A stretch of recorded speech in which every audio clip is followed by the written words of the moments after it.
Тарихтың бір шымшымы, пайдалы қасиеттер әлемі, куркума мен қарабұрыштың құпиясын ашу.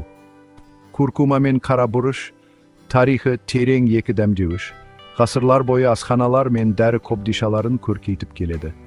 Оңтүстік Азиядан шыққан бұл дәмдеуіштер құрлықтарды аралап, бүкіл әлем мәдениеттерін баурап алды.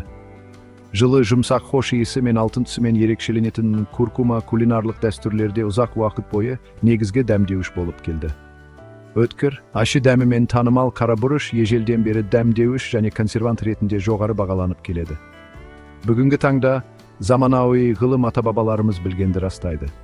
Бұл дәмдеуіштер біздің денсаулығымыз бен әл-ауқатымыз үшін пайдалы қасиеттерге бай. Алтын дәмдеуіш, куркуманың денсаулыққа пайдасын зерттеу. Сансыз тағамдардың алтын дәмдеуші куркума денсаулыққа пайдалы қасиеттерге бай қазына болып табылады. Оның басты себебі оның құрамындағы куркумин деп аталатын белсенді қосылыс. Бұл күшті полифенол қабынуға қарсы және антиоксиданттық қасиеттерге ие. Куркуминнің қабынуға қарсы әрекеті қабыну процесіне қатысатын әртүрлі молекулаларға бағытталған. Бұл ауырсыну мен ісінуді тиімді түрде азайтады. Қабынуға қарсы күшті әсерінен басқа, куркума жасушаларды зақымдайтын бос радикалдармен күресетін күшті антиоксиданттық әсерге ие. Зерттеулер куркуманың холестерин деңгейін төмендету және қан айналымын жақсарту арқылы жүрек денсаулығын жақсарта алатынын көрсетті. Сонымен қатар, куркуманың қасиеттері ми денсаулығын қолдауда, когнитивтік бұзылу қаупін азайтуда перспективалы екенін көрсетті. Табиғаттың қабынуға қарсы агенті куркуманың қабынуға қарсы күші. Қабыну жарақатқа немесе инфекцияға қарсы табиғи реакция. Ол жазылу үшін өте маңызды. Алайда, созылмалы қабыну ағзаға байқалмай үлкен зиян келтіруі мүмкін.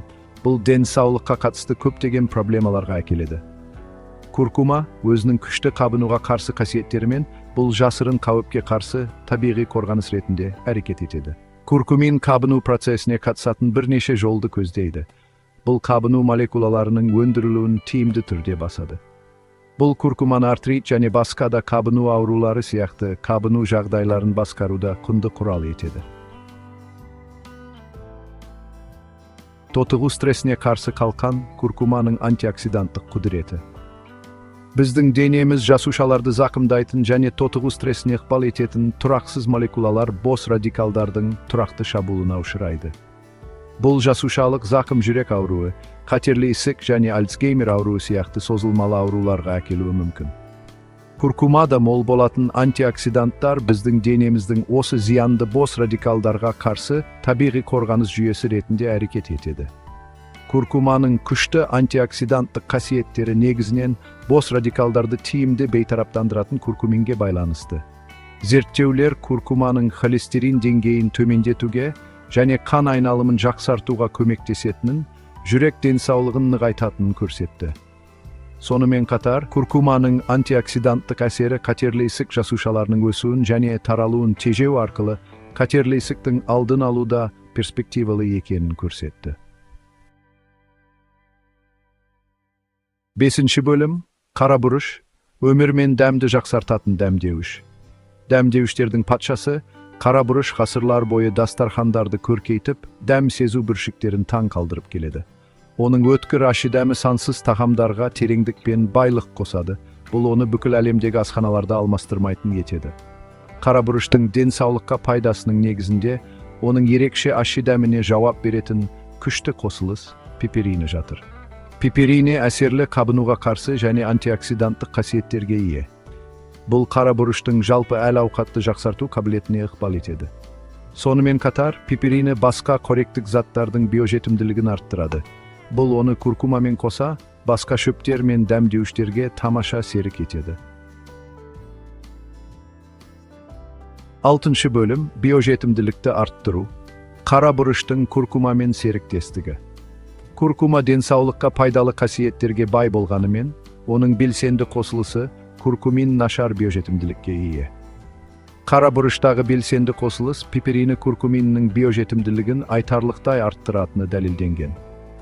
Куркуманы бір шымшым қарабұрышпен бірге тұтыну куркуминнің сіңуін 2000%-ға дейін арттыра алады. Kurkuma мен қара бұрыш арасындағы бұл синергетикалық байланыс екі дәмдеуіштің де денсаулыққа пайдасын арттырады. Куркуминнің сіңуін жақсарту арқылы қара бұрыш оның қабынуға қарсы және антиоксиданттық әсерін күшейтеді. 7 бөлім. Куркума мен қара бұрыш дәстүрлі медицинада емдеу мұрасы. Ғасырлар бойы куркума мен қара бұрыш әлемдегі дәстүрлі медицина жүйелерінде, әсіресе аюрведада құрметті орынға ие болды.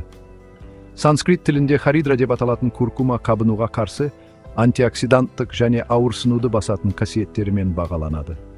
Ол дәстүрлі түрде қабыну жағдайларын, жараларды, тері ауруларын, ас қорыту проблемаларын және тыныс алу жолдарының проблемаларын емдеу үшін қолданылады. Санскрит тілінде майынша деп аталатын қара бұрыш аюрведада ас қорытуды ынталандыратын, қақырық түсіретін және ауырсынуды басатын дәрі ретінде қарастырылады. Куркума мен қара бұрыштың үйлесімі әсіресе күшті. Бұл куркуминнің сіңуін және тиімділігін арттырады. 8 бөлім. Ежелгі емдеу әдістері, заманауи қолдану, дәстүрлі қолданыстарды зерттеу. Куркума мен қара бұрыштың дәстүрлі қолданылуы Үндістаннан әлдеқайда асып түседі. Дәстүрлі Қытай медицинасында куркума қан айналымын жақсарту, ауырсынуды басу және ас қорыту бұзылыстарын емдеу үшін қолданылады. Қара бұрыш денені жылыту, суықты кетіру және тәбетті ашу үшін қолданылады. Оңтүстік Шығыс Азияда куркума карри мен пасталарда кең таралған ингредиент болып табылады. Ол иммунитетті көтеруге және ас қорытуды жақсартуға көмектеседі деп саналады. Қара бұрыш тағамдарға дәм беру үшін қолданылады және оның жылыну және токсиндерді шығару қасиеттері бар деп саналады. Бүгінгі таңда заманауи ғылым осы дәстүрлі қолданыстардың көпшілігін растауды бастады. Куркума мен қара бұрыштың емдік қасиеттерінің артындағы ғылыми негізді ашып жатыр. Зерттеулер жалғасуда, біз дәстүрлі медицинаның даналығы мен осы дәмдеуіштердің әлеуетін тереңірек түсінеміз. 9 бөлім. Куркума мен қара бұрыш ас үйде аспаздық саяхат. Куркума мен қара бұрыш өздерінің дәрілік қасиеттерінен басқа, бүкіл әлемдегі сансыз тағамдарға тереңдік пен байлық қосатын аспаздық жұлдыздар болып табылады. Жылы, жұмсақ хош иісі мен жарқын алтын түсімен ерекшеленетін куркума үнді асханасында негізгі дәмдеуіш болып табылады. Өткір, ащы дәмімен ерекшеленетін қара бұрыш дәмді тағамдарға жағымды ащылық қосады. Куркума мен қара бұрыштың үйлесімі жайлы және сергітетін дәм профилін жасайды. Бірге бұл дәмдеуіштер сансыз тағамдардың дәмін арттырады, қарапайым тағамдарды аспаздық саяхаттарға айналдырады. 10 бөлім. Ас үйден тыс. Куркума мен қара бұрышты күнделікті өмірге енгізу. Куркума мен қара бұрышты күнделікті өмірімізге енгізу ас үйден тыс қары жерлерде де жүзеге асырылады. Күніңізді куркума, қара бұрыш және сүттің кез келген түрінен жасалған жайлы және қабынуға қарсы сусын алтын сүтпен бастаңыз. Дәмді жақсарту және антиоксиданттардың дозасын алу үшін смузи, сорпа, бұқтырылған тағамдарға немесе қуырылған тағамдарға бір шымшым куркума мен қара бұрыш қосыңыз. Қара бұрышты көкөністерге, грилде пісірілген етке немесе балыққа себіңіз. Бұл олардың дәмін жақсартады және ас қорытуға көмектеседі. Күнделікті өмірімізде шағын өзгерістер жасау арқылы біз осы күшті дәмдеуіштерді өмірімізге оңай енгізіп, олардың денсаулыққа керемет пайдасын сезіне аламыз. 11 бөлім. Куркума мен қара бұрышпен салауатты болашақ. Бай тарихы мен жарқын болашағы бар екі дәмдеуіш. Куркума мен қара бұрыш денсаулыққа пайдалы қасиеттерге бай. Қабыну мен тотығу стресімен күресуден бастап, ми денсаулығын жақсартуға және ас қорытуды қолдауға дейін, бұл дәмдеуіштер табиғи емшілер және аспаздық қазыналар ретінде өз орындарын алды.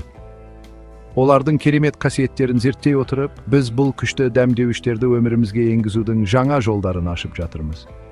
Куркума мен қара бұрыштың күшін сезініп, салауатты және дәмді болашаққа саяхатқа шығыңыз.